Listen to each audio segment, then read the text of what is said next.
All right, so today we're going to be taking a deep dive into some earthquake predictions for 2025, specifically for Santorini and Greece. Oh, wow. Yeah, and what's really interesting about these predictions is that they come from Lorenzo, and he uses this really unique blend of like tarot astrology and real-world seismic analysis to kind of come up with his predictions. Okay, that's interesting. It's not your typical earthquake prediction model. I mean, you don't often see tarot cards and fault lines mixed together. Right, exactly. So that's kind of what we're here to unpack today is like, how does that even work? How do you go from like the tower card to like an actual earthquake prediction? Yeah, that's a good question. So Lorenzo starts by painting this picture of Santorini and Greece being under this like immense seismic pressure. Okay. And he said this energy's been building for a while now and it's been suppressed. And that this suppression could actually make the eventual release like way more volatile. So like a buildup of potential energy. That's a bit concerning. Yeah, and to make things even more unsettling. He's also saying that authorities might be downplaying the risks. Really? Yeah, like they might not be fully grasping the magnitude of what's coming, or they might even be intentionally downplaying the danger to avoid like widespread panic. I see. So he's suggesting there's like a potential disconnect between what the authorities are saying and what might actually happen. Exactly. It's like, are we getting the full story? So let's get into like the nitty-gritty of Lorenzo's predictions. Starting with his tarot reading, he pulls some pretty intense cards. First up, we have the Eight of Wands reversed. He interprets this as like blocked energy, which he says hints as a delayed but potentially way more forceful earthquake. Oh, okay. So that kind of ties into that idea of suppressed energy we were just talking about. Like something's holding it back, but it's going to make the eventual release that much smaller. Exactly. And then he pulls the Seven of Pentacles reversed, which he says means the waiting period is over. So no more waiting. It's like he's saying this thing is going to happen and it's going to happen soon. Yeah, like, you're ready. And then things get even more interesting with the Queen of Swords reversed. Lorenzo interprets this as like misinformation or denial coming from those in authority. That's a bit unsettling, especially on top of what he said earlier about authorities downplaying the risks. Right. It's like, who do you trust at that point? Yeah, you start to question everything you're hearing. And it doesn't stop there. Next is the Devil reversed, which symbolizes these deep suppressed forces breaking free. Oh, wow. That's a pretty vivid image. Yeah, it's like a literal representation of that volatile seismic energy we've been talking about. Right, like something primal being unleashed. And then we have Death reversed. Now, before you freak out, we all know death in the tarot isn't literal. But Lorenzo interprets this as a messy, chaotic transformation with the potential for lingering instability and like aftershocks. I see. So it's not just about the initial event itself. It's about the aftermath and the long-term consequences. Right. And speaking of sudden, uncontrolled movement, he pulls the Knight of Swords reversed. Oh, Yeah, this is where it starts to feel like an earthquake is actually happening. I can see why he'd make that connection. The Knight of Swords is all about like swift action and movement, but reversed, it's like that energy is out of control. Exactly. And then there's one more card that adds this whole other layer of mystery, the Page of Swords. Lorenzo says this means that signs of these events are already present, but they're being ignored or like misinterpreted. So the evidence is there, but people aren't paying attention. Yeah, it's like we're missing the warning signs. Or maybe we just don't want to see them. And to top it all off, he pulls the Four of Swords, which he sees as like the deceptive calm before the storm. Okay, so the tension is building. We've got all these signs pointing towards a major event. But on the surface, everything seems calm. Right, like that eerie stillness you sometimes feel before a big storm hits. Yeah, you know something's coming, but you don't know when or how hard it's going to hit. So that's Lorenzo's tarot spread. And the weak card seems to be pointing towards this major seismic event. But he doesn't stop there. He goes on to provide this very specific timeline of when these events might actually happen. Oh, wow. And he even breaks down the potential impact on different regions of Greece. Okay, so he's getting really specific. Oh, yeah. We'll dive into all of that in part 2 of this deep dive. So stay tuned because things are about to get really interesting. So welcome back to our deep dive into Lorenzo's predictions. Yeah, I'm still trying to wrap my head around all those tarot cards. It's a lot to take in. It definitely is, but I think it's important to remember what we said earlier about approaching this with an open mind, but also a healthy dose of skepticism. We're talking about predictions here, not like guaranteed outcomes. Right, predictions not guarantees. But even so, Lorenzo's approach is super interesting. Yeah, the way he blends those cards with actual seismic data, it's definitely unique. So before the break, we were talking about all that suppressed seismic energy and how it could eventually lead to like a much bigger release. But Lorenzo doesn't just stop there. He actually lays out a very specific timeline for when we might start see this activity unfold. Okay, a timeline. Yeah, he basically breaks it down into 3 main danger periods. The first one is coming up pretty soon, actually, February 9th to 29th. February. Yeah, February. And he's predicting noticeable tremors during that time. But he also warns that officials might downplay those early signs. Interesting. So, like, even if we start feeling tremors, we might not get the full story from, like, official sources. Exactly. It makes you wonder who to trust. Like, should we be concerned if we feel those tremors, or are they just, like, normal for the region? That's a good question. I mean, Santorini and Greece, they're in a very seismically active zone anyway, right? So some minor tremors wouldn't be that unusual. Right, but Lorenzo seems to be implying that these tremors could be like the precursors to something much bigger. Oh, okay. So not just your everyday rumbles. Right. So if his prediction is correct, February is when we really need to start paying attention. Okay, noted. Now, after February, things start to ramp up even more. Oh, no. Yeah, according to Lorenzo, March and April, that's when he thinks the main earthquake event could happen. March and April. Yeah, that's when he sees all that suppressed energy we talked about finally breaking free. Oh, wow. Yeah, it's not that far off. And it kind of makes you realize just how little control we have over these kinds of things. Definitely a humbling thought. Does Lorenzo mention anything about, like, past seismic events in this region? Does he connect this timeline to any historical earthquakes? He doesn't specifically name any events in this part of his report, but he does talk about the region having a long history of seismic activity. And he even uses the phrase overdue for a release. Like, it's not a matter of if, but when. Wow, that's intense. Okay, so we've got February for tremors, March and April potentially for the main earthquake. Does Lorenzo see things calming down after that? Well, not exactly. He actually predicts a third danger period from May 11th to 20th. Yeah, May. And he says this period could see some pretty significant aftershocks, or even like a whole secondary earthquake. So even if the main event happens in March or April, we might not be out of the woods yet. Right. And we've talked about this before on the show, about how aftershocks can sometimes be even more destructive than the initial quake. Yeah, exactly. They can hit when buildings are already weakened and people are more vulnerable. Right. So it's really important to be prepared not just for the initial earthquake, but for the potential aftermath as well. Okay, so to recap, we've had these 3 danger periods, February, March, April, and May.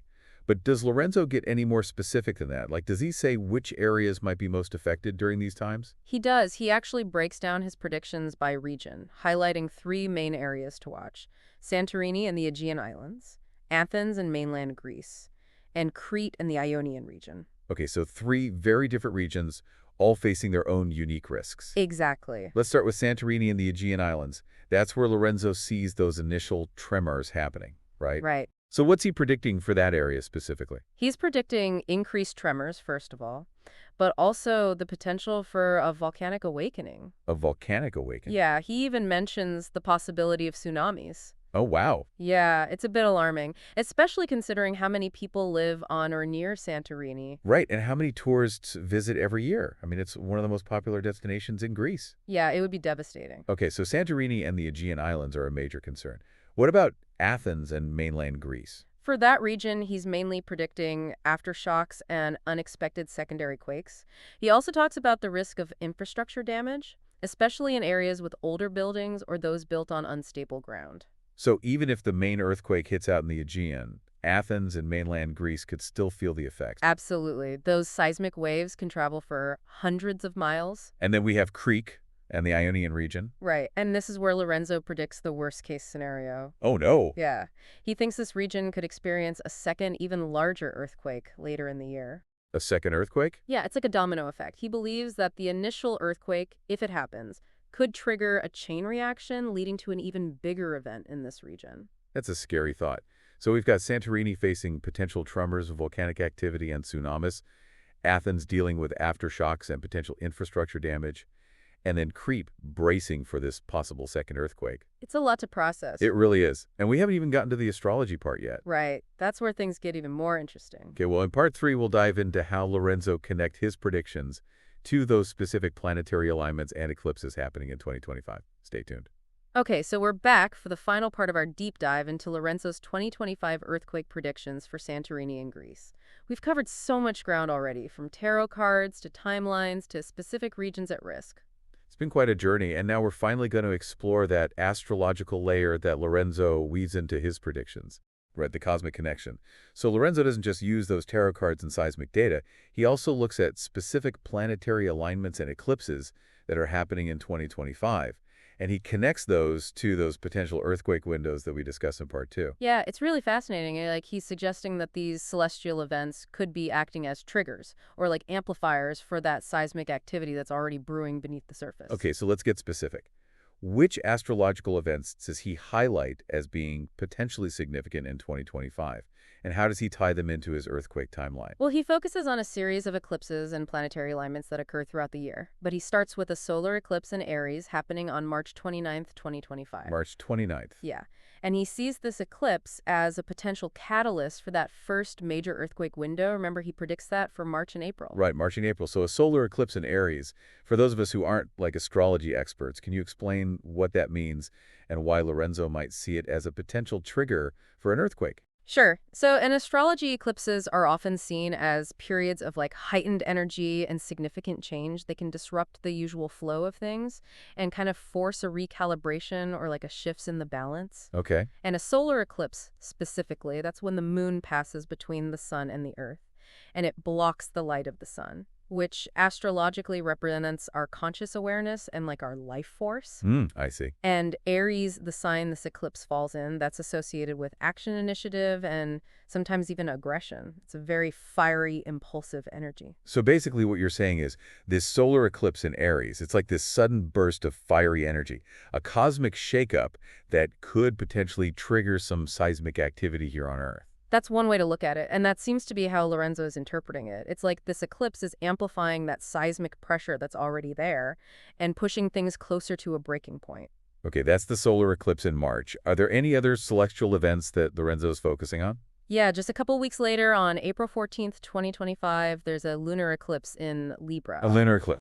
Yeah. And Lorenzo sees this eclipse as a cosmic reactivation of energy, connecting it to those potential aftershocks or even a secondary earthquake in May. Okay, so we've got the solar eclipse in Aries potentially triggering the main event, and then this lunar eclipse in Libra kind of adding fuel to the fire. Right. And it's interesting to think about the symbolism here. Aries is a fire sign, so that represents that initial burst of energy, while Libra is an air sign often associated with balance and harmony. Okay. But in this context, Lorenzo's suggesting that this lunar eclipse in Libra, it's actually disrupting that balance, forcing a recalibration that could manifest as seismic activity. So it's like the scale's tipping too far one way and then suddenly swinging back, Exactly. creating that earthquake energy. And to add even more intensity to the mix, Lorenzo also points to a Mars-Pluto square that happens from May 14th to 18th. May 14th to 18th? Yeah, right in the middle of that aftershock window that he's predicted for May. Mars and Pluto squaring off. That does sound pretty intense. It can be a challenging aspect astrologically. Mars represents action drive and willpower, while Pluto represents transformation power and often upheaval. Okay. And when those two planets form a square aspect, which is a 90-degree angle to each other, it creates this dynamic tension, this clash of forces. So is that kind of like the tectonic plates pushing against each other, building up all that pressure, and then eventually releasing it in an earthquake? Yeah, that's a good way to visualize it. And Lorenzo suggests that this Mars-Pluto square, it could amplify those underground tensions, making that May period even more seismically active. Okay, so we've got these eclipses in Aries and Libra, and then this Mars-Pluto square, all happening within a few months of each other. It's a lot of cosmic energy swirling around. But Lorenzo doesn't stop there, right? He's also predicted a potential second earthquake window later in the year, from October 23rd to November 22nd. You're right. And what's interesting is that he connects this second window to another lunar eclipse. This one also in Aries, happening on October 8th and 9th. Another eclipse in Aries? Yeah. So 2 eclipses in Aries within 1 year. It's a pretty significant pattern. Is there any astrological significance to that? Well, having 2 eclipses in the same sign within a year, it suggests a heightened focus on the themes associated with that sign.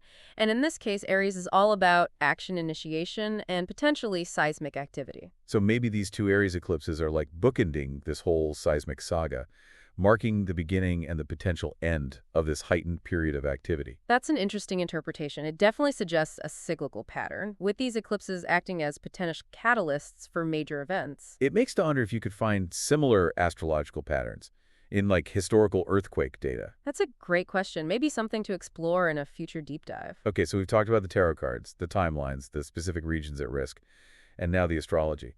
But Lorenzo goes even deeper into his analysis, right? He also interprets the visual symbolism on the tarot cards, connecting those images to specific aspects of his predictions. He does. It's a really unique blend of astrology, symbolism, and intuition. Can you give us an example? Sure, let's take that Ace of Wands reverse that we talked about earlier.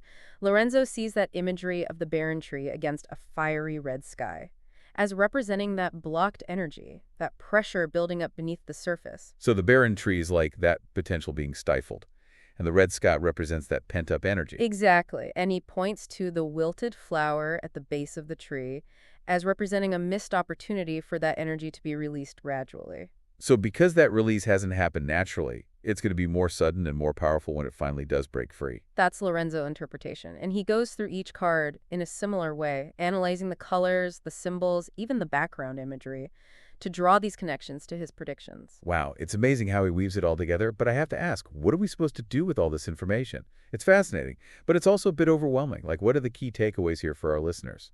I think the most important takeaway is to be prepared. Regardless of whether Lorenzo's predictions come true exactly as he describes them, he's highlighted some very specific regions, timelines, and potential threats. And that should serve as a wake-up call for anyone living in or visiting those areas. Now's the time to review your emergency plans, make sure you have supplies, and familiarize yourself with safety procedures. It's about being proactive, not panicked. Exactly. And maybe it's also about being more attuned to those subtle signs, those whispers of nature that might be trying to warn us. I love that. Being attuned to the whispers of nature. Because sometimes those whispers can be the most valuable warnings of all. So as we wrap up our deep dive into Lorenzo's 2025 predictions, let's all remember that knowledge is power, especially when it comes to navigating potential risks. Thanks for joining us. Stay safe out there.